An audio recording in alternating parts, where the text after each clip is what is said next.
Hi, welcome to my channel. आज हम discuss करते हैं सीपीआर क्या है, सीपीआर कब देना है और सीपीआर कैसे देना है। पिछले एपिसोड में मैंने बताया था सीपीआर के बारे में, अगले एपिसोड में डिटेल में बताएंगे करके। तो आज हम देखते हैं सीपीआर क्या है। सीपीआर बोले तो एक जो व्यक्ति का जो हृदय जो काम करते हैं, जो पंपिंग करते हैं, वो अचानक से बंद कर देते हैं।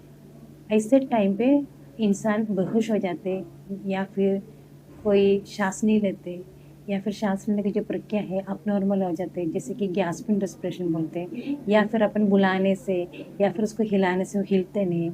ऐसे वक्त वे मेडिकल हेल्पलाइन आने तक अपने शरीर के पूरे जगह पे जो खून सप्लाई करने के लिए इमरजेंसी में किया जाते प्रोसीजर को अपन सीपीआर बोलते हैं। अभी सीपीआर कब देना है, सीपीआर कब देना है आपको पहले पहले भी बताया था कि कोई भी तुरंत बेहोश हो जाते, बुलाने पे आवाज़ नहीं देते या फिर वो रिस्पॉन्स नहीं करते या फिर जो सांस नहीं लेते या फिर सांस लेने में जो तकलीफ, उनको जो गैस्पिंग रेस्पिरेशन बोलते हैं, ऐसे वक्त पे अपन को सीपीआर देना चाहिए, वो भी मेडिकल हेल्पलाइन आने तक। अभी सीपीआर कैसे देना है, सीपीआर कैसे देने बोलते आप लोग का अगर ट्रेनिंग मिल गया तो अच्छी बात है।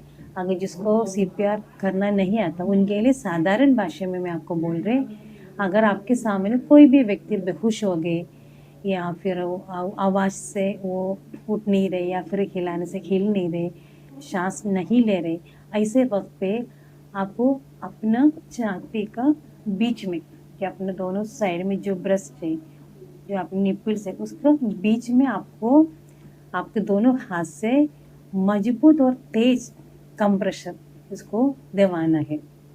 अभी इसको कैसे दबाना है, दबाना बोले तो उससे पहले अपन को पहले उनको आवाज़ दे के देखने का, उसको हिला के अच्छे से ऐसे अपन उठा के हिला के देखने का ये सच में होश में है क्या या फिर बेहोश में, या फिर ये आवाज़ देते हैं क्या या फिर नहीं देते, ये सारा पहले कंफर्म करना। अगर वो कुछ भी रिस्पॉन्स नहीं दे रहे तब आप समझना कि पेशेंट को या फिर इंसान को कार्डियक अरेस्ट हुआ है, सीपीआर देना है।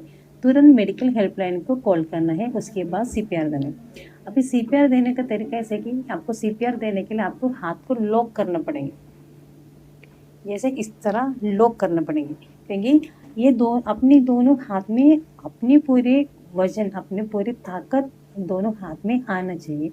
उसके बाद जो इंसान को जो छाती को बीच में अपन को मजबूत से और तेज अपन को दबाना है, और अपन को यहाँ पे जो है अपन जो लॉक करेंगे तो ये जो एरिया है इससे अपन पूरा उनको ताकत देते हैं, अपने कंप्रेशर इससे देते हैं।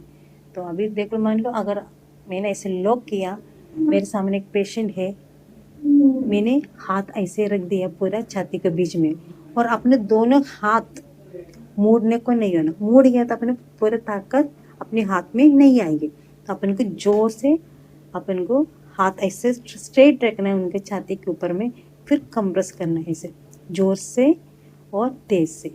ऐसे 30 कंप्रेशर देने के बाद 2 सेकंड अपन उनको सांस लेने के लिए दे देंगे, वक्त देंगे, जैसे कि वो होश में आ रहे क्या या फिर वो खुद की सांस ले रहे के देख लेंगे।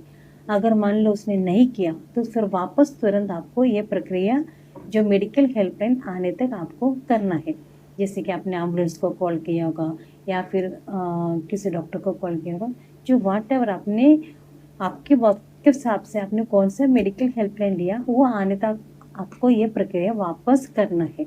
बस इतना ध्यान रखना है कि 30 बार कंप्रेस देने के बाद 2 सेकंड रिलैक्स, मतलब उनको देखने का वो सांस ले रहे के या फिर होश में आए कि नहीं। तो इसी को अपन सीपीआर बोलते हैं, इसी तरह अपन सीपीआर देते हैं। इससे भी बहुत सारा ट्रेनिंग है सीपीआर के, ये साधारण लोगों के लिए जो इमरजेंसी हमें अपने सामने कोई तुरंत गिर गया या फिर अपने घर में किसी को कुछ हो गया या पब्लिक में हो गया, जो वहाँ टवर किधर भी अगर ऐसे कुछ मसला है तो आपको इतना तो भी आपने मदद किया तो उसका जान अपन बचा सकते हैं। तो अगर आपको ये एपिसोड पसंद आए तो आप लोग मेरे चैनल को लाइक कीजिए, शेयर कीजिए, सब्सक्राइब कीजिए और बहुत सारे लोगों ने मुझे बहुत टॉपिक बोला है, बीमारी के बारे में हमको जानना है। ऐसे करके 2-3 लोगों को मुझे मैसेज भी था। तो प्लीज़ आप लोग को भी ऐसे मैसेज करना है, कौन सा टॉपिक या फिर कौन से बीमारी के बारे में आपको ज़्यादा जानकारी चाहिए, वो आप मेरे से डीएम कर सकते हैं। मैं आप लोगों को डिटेल में समझा दूँगी। Thank you.